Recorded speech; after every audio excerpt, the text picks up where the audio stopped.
The royal family was never the same after the reading of Queen Elizabeth II's final will. The silence inside Buckingham Palace was heavy, like the whole world had stopped breathing for a moment. Eyes were fixed on a single envelope, one that held not just the Queen's last wishes, but also a legacy 70 years in the making. And when Prince Andrew, not King Charles, stood up to read it aloud, even the most seasoned royals were caught off guard. Why him? Why not Charles or Anne? That was the first of many surprises. Prince Andrew's voice trembled slightly as he broke the wax seal.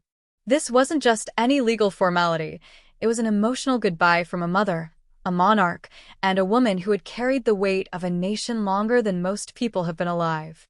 She began her message with warmth, thanking her family for their loyalty and service. But soon, the tone shifted. Her words were carefully chosen, her decisions deliberate. First, she named King Charles as the inheritor of Windsor Castle, a gesture that was expected, even comforting. But Charles's composed expression didn't hide the flicker of disappointment. Was he hoping for more? Or was he sensing that his mother had made decisions that might challenge his plans as king? Princess Anne, often seen as the family's most loyal and consistent member, was praised for her unwavering strength. Her face, as always, gave little away. But those who knew her well saw a quiet acceptance of a role she had never sought, but always honored. Then came the bombshell, Balmoral, the Queen's favorite retreat, where she spent summers with her children, grandchildren, and even great-grandchildren. Everyone expected it would go to King Charles or Prince William. But it didn't. Instead, Queen Elizabeth made a decision that broke centuries of tradition. She divided Balmoral among all her children and grandchildren. Shock rippled through the room. Balmoral had always belonged to a single heir.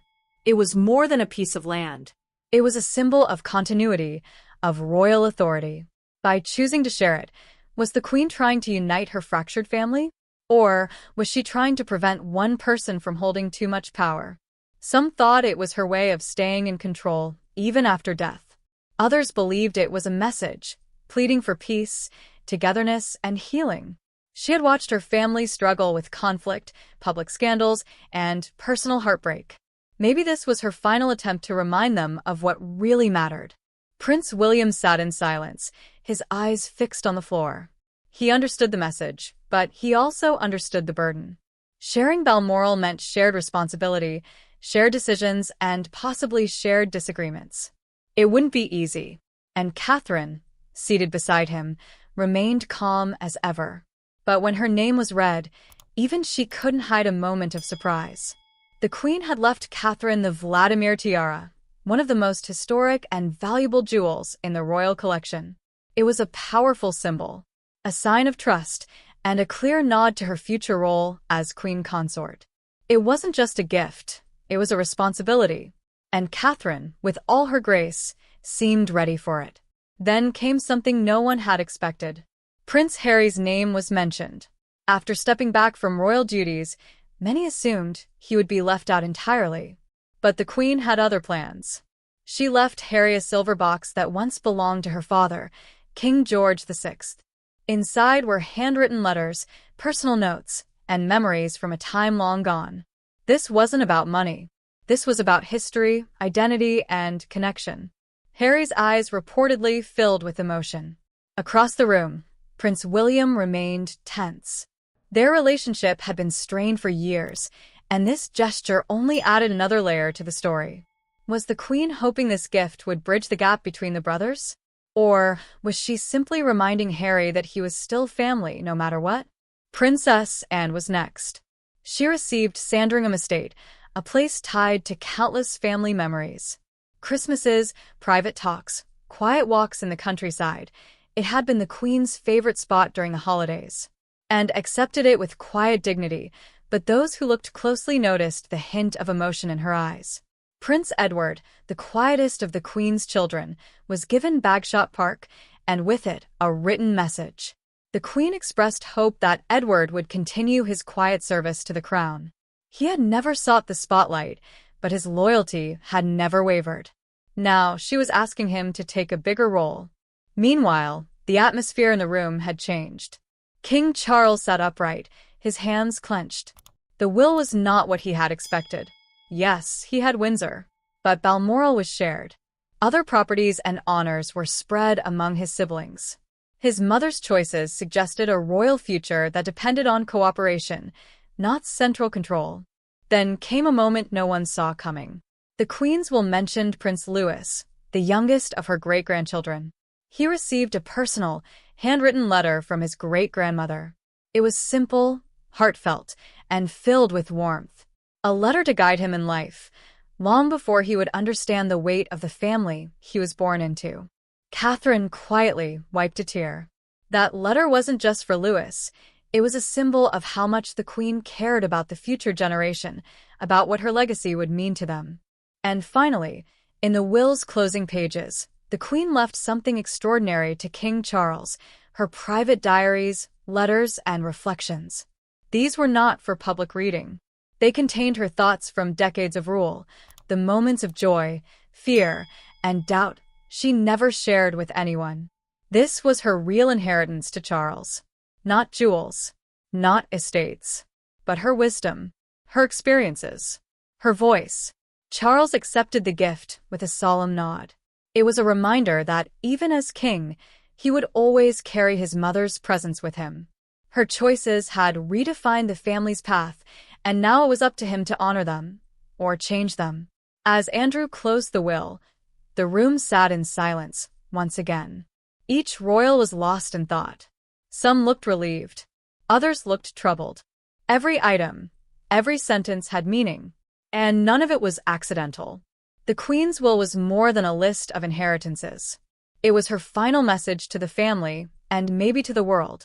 She had watched the monarchy weather scandals, media storms, and painful divisions. She had watched her children argue, her grandchildren drift apart, and the public lose faith. And in her final act, she chose unity. Even Prince Harry, who had walked away from royal life, was reminded that he belonged. The silver box he received wasn't just a keepsake. It was a connection to his past, a quiet invitation to return, or at least to remember. For William, the message was different. The tiara given to Catherine, the shared responsibility of Balmoral, and the mention of his children, it all pointed toward the future. The Queen was placing the future of the monarchy in his hands, and she wanted him to understand that it would only survive if the family stood together. And Charles, with the Queen's diaries in his possession, now held the emotional blueprint of a 70-year reign. Her thoughts could guide him, or haunt him. But one thing was certain. She had not given him everything. She had spread her legacy among her family, trusting that no single person could carry it alone. This decision wasn't without risk. Some insiders feared it would lead to confusion, conflict, or even legal battles. Shared estates meant shared power. And shared power meant shared responsibility and possibly disagreements. But perhaps that was the Queen's point. She had seen what happened when one person held too much, when pride replaced unity, and when old wounds remained open. By dividing Balmoral, honoring each of her children, and acknowledging even the most distant relatives, she was calling for peace. The Queen knew that her reign was the longest in British history, but even the longest reign must end. What mattered most now was what came after. Could the family find common ground? Could they set aside pride, ambition, and resentment for the sake of something greater? As the royals left the room, each holding their thoughts, one thing became clear. The Queen had not left a fortune. She had left a test. Would they pass it? Would the monarchy survive the personal struggles of its own members? Or would it slowly fall apart under the weight of its own history? Only time will tell. But one thing is certain. Queen Elizabeth II didn't just leave behind castles, jewels, and estates. She left behind a challenge, a hope, a chance for healing. And now, it's up to them to decide what they'll do with it. If you were in their place, how would you feel? Should Queen Elizabeth have divided Balmoral, or kept to tradition? And do you think Prince Harry's inclusion in the will help mend the rift, or make things worse? Share your thoughts in the comments below, and don't forget to hit the like button and subscribe for more royal news and untold stories. Your voice matters here.